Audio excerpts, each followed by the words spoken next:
예, 하나님께 아름다운 찬양을 올려드린 우리 글로리아 중창단에게 다시 한번 격려의 박수 부탁드립니다. 하나님 우리 아버지와 우리 주 예수 그리스도로부터 오는 은혜와 평강이 오늘 이렇게 주일 공동 예배 참석하신 모든 교우 여러분에게 함께 있기를 바랍니다.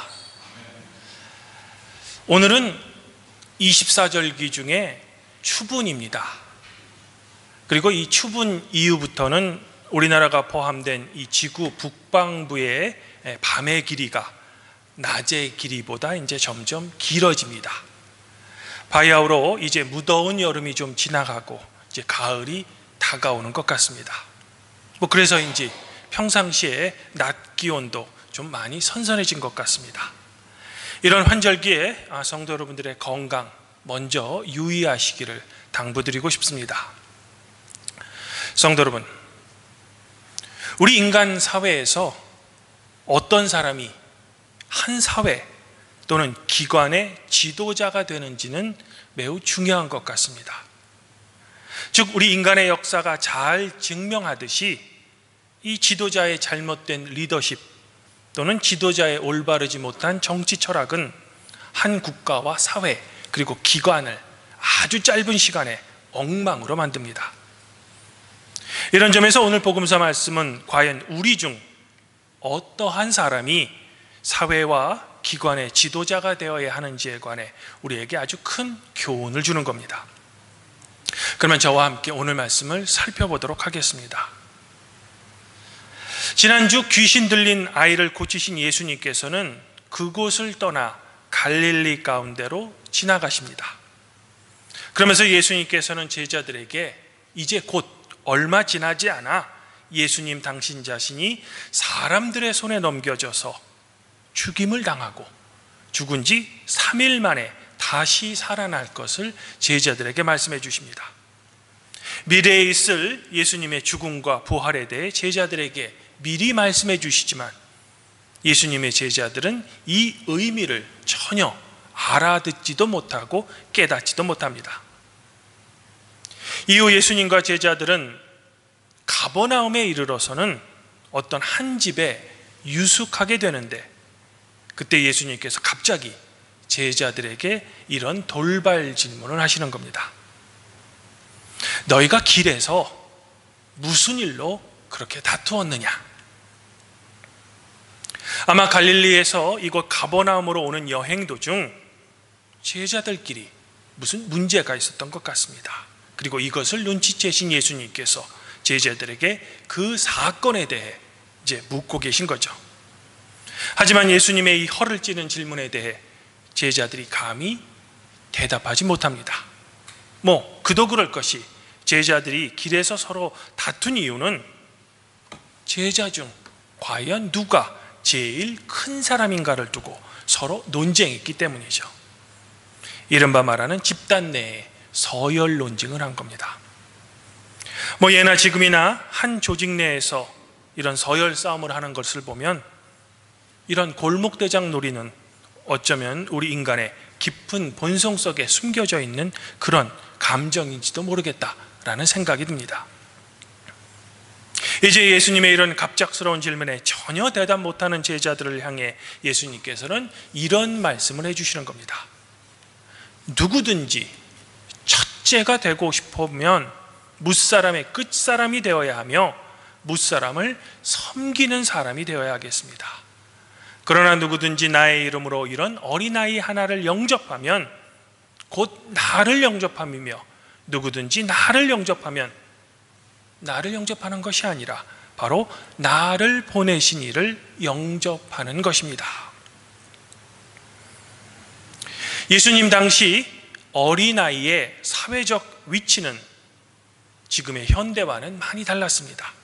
지금이야 어린아이들은 마땅히 보호받아야 할 사회적 약자죠.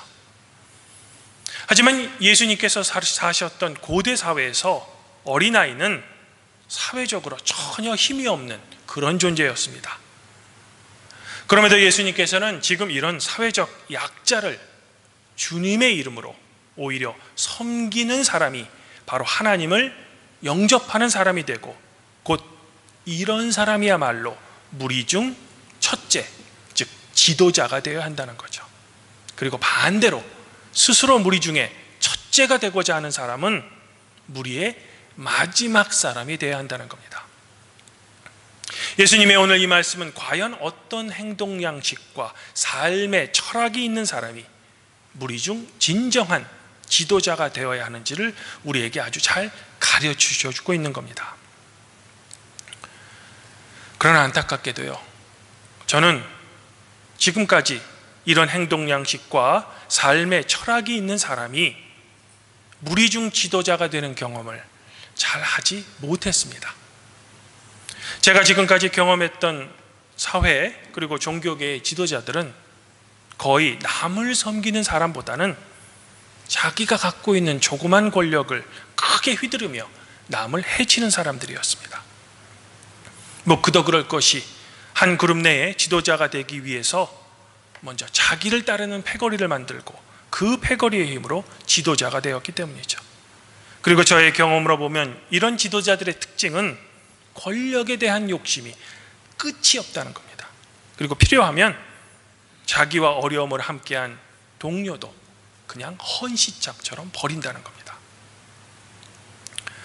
사랑하는 성도 여러분, 페르시아 사람, 현대적으로 바꿔 말하면 이란 사람들이 좋아하는 시인 중에 오마르 하이암이라는 시인이 있습니다. 이 오마르 하이암은 시인이면서도 또한 2차, 3차 방정식의 해법을 연구했던 뛰어난 수학자이기도 했습니다. 19세기 영국 시인 피츠제럴드에 의해 유럽에 소개된 그의 시 루바이아트는 후대 유럽 시인들에게 아주 큰 영향을 끼친 것으로 알려져 있습니다. 지금 제가 성도 여러분들에게 소개하고 싶은 이야기는 이 시인이며 수학자였던 오마르 하이암에 얽힌 전설입니다. 전설에 따르면 하이암에게는 두 친구가 있었습니다. 그리고 그 두 친구는 한 스승 밑에서 함께 공부했던 동급생이었습니다.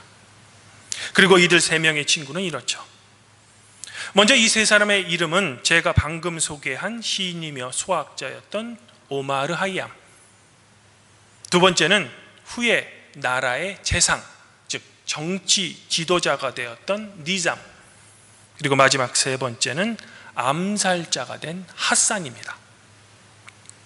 과거 이 세 친구인 하이암, 니잠, 그리고 하산은 어린 시절에 한 스승 밑에서 공부할 때 이런 맹세를 했다고 합니다.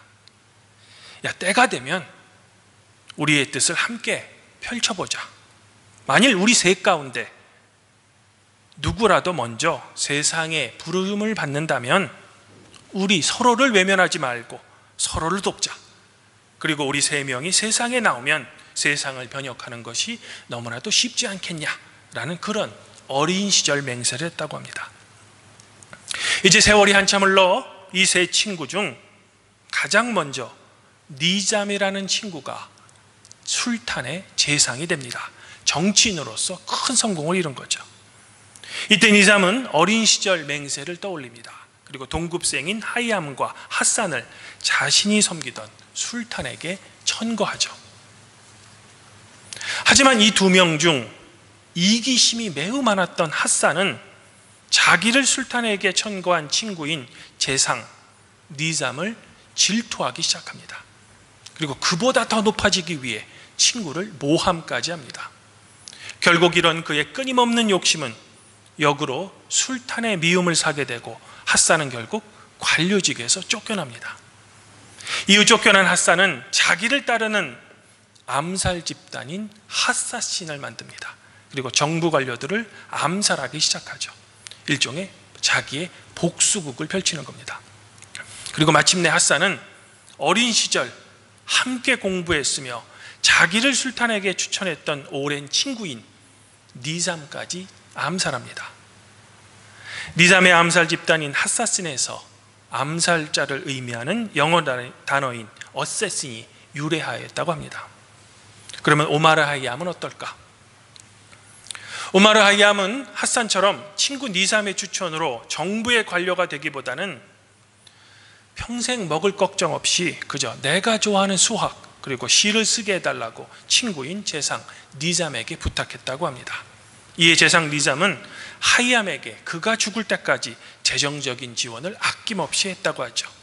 그리고 이렇게 함께 공부하며 같은 꿈을 꾸었던 3명의 친구 중 끝까지 살아남아 후대에게까지 자기가 남긴 훌륭한 수학 업적과 아름다운 시로서 후대 사람에게 사랑을 받은 사람은 세상 사람들이 매우 부러워하는 재상의 자리까지 올라간 니삼도 아니고요, 암살자 핫산도 아닙니다. 그저 평범한 생활을 하며 자기가 좋아하는 수학과 시를 썼던 오마르 하이암이었습니다. 유한하고 끝이 없는 세상의 권력을 탐하기보다는 자기가 좋아하고 자기가 있어야 할 자리를 오마르 하이암은 알았던 거죠. 세상 권력에 대한 인간의 탐욕이 얼마나 허무하고 무서운 것인가를 하이암은 알았던 겁니다. 이런 면에서 하이암은 이 3 친구 중 가장 지혜롭고 현명한 사람이라고 할 수 있는 겁니다. 사랑하는 성도 여러분, 예수님께서는 당신 자신을 항상 인자, 즉 그 사람의 아들이라고 부르셨습니다.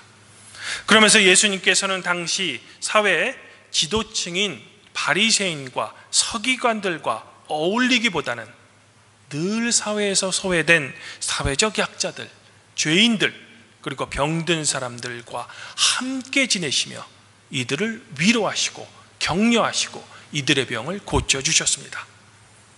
현대로 비유하면 이른바 잘 나간다는 우리 교계 지도자들과는 전혀 다른 행보를 걸으셨던 거죠. 사람들은 이런 예수님을 마음속으로 진정으로 존경하며 자연스럽게 예수님을 따랐습니다. 즉 예수님께서는 한 번도 스스로를 지도자다라고 말씀하신 적이 없으나 예수님의 삶과 행동이 자연스럽게 예수님을 백성들의 진정한 지도자로 만든 겁니다.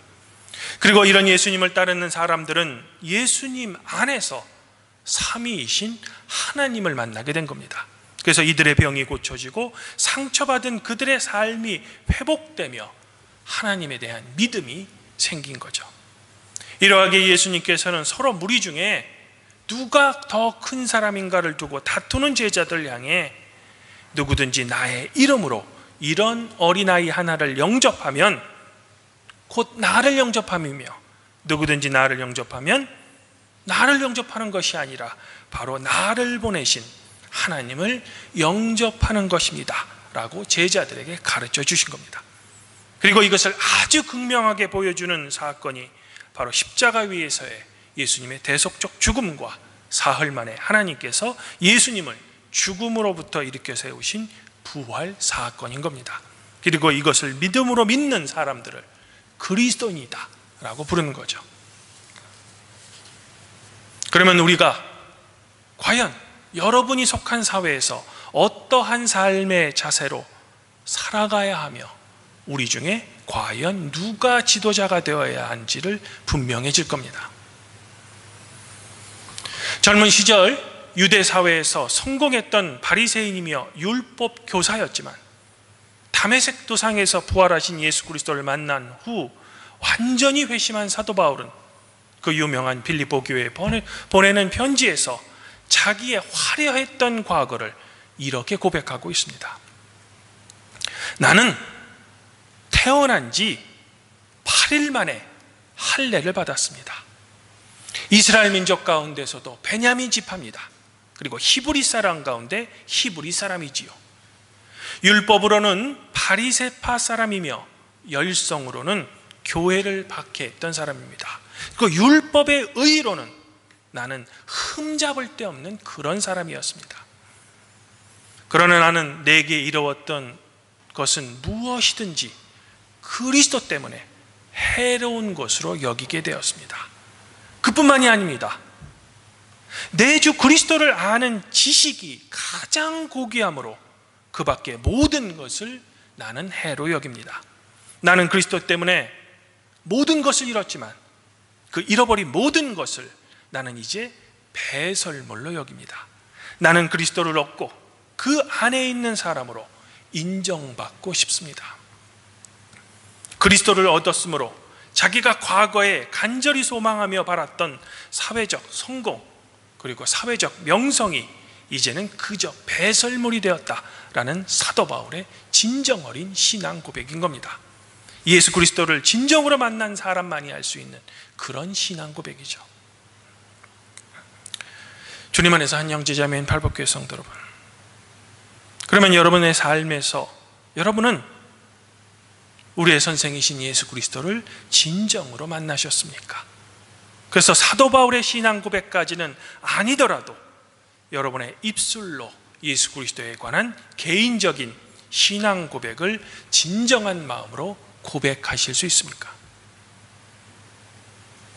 추석 하루 전인 지난 9월 16일 고 이태석 신부의 모친께서 98세의 나이로 하나님의 부름을 받았다고 합니다. 교파를 떠나서 이태석 신부는 의사라는 어쩌면 우리 사회에서 성공할 수 있는 직업을 가졌음에도 불구하고 살레시오회에 입회해 카톨릭 신부가 되었습니다. 그리고 아프리카 수단 톤스에서 의료 선교를 했습니다. 그러던 중 대장암으로 47세의 아까운 나이로 하나님의 부름을 먼저 받았죠. 오늘 예수님의 말씀을 자기의 삶으로 실천한 주님의 진정한 지도자가 된 겁니다. 우리 루터회에도 슈바이처라는 그런 인물이 있죠. 간절히 바라기는 아무쪼록 우리 팔복교회 성도 여러분들은 여러분들이 속한 사회에서 그저 윗자리에 앉아서 섬김을 받기를 열망하지 마시고 오히려 낮은 자리에 앉아 구성원 전체를 섬기는 그런 분들이 되기를 저는 지금 간절히 소망해 보고 싶습니다. 만일 그렇게 하시면 자연스럽게 여러분들은 주변 사람들에게 억지 예의나 억지 존경이 아닌 진정한 존경을 받으실 겁니다. 아울러 이 사회의 약자들에게도 성도 여러분들의 관심과 배려를 아끼지 않으시기를 함께 권면드리고 싶습니다. 이러한 그리스도를 닮은 삶을 치열하게 살아가시는 성도 여러분들 각자에게 성삼위 하나님의 인정 그리고 그분의 따뜻한 격려가 늘 함께 있기를 성부와 성령과 함께 우리의 진정하신 선생이신 성자 우리 주 예수 그리스도 이름으로 간절히 축원드립니다. 그리하면 모든 지각에 뛰어나신 하나님의 평강이 그리스도 예수 안에서 성도 여러분들의 마음 그리고 생각을 지켜주실 것입니다.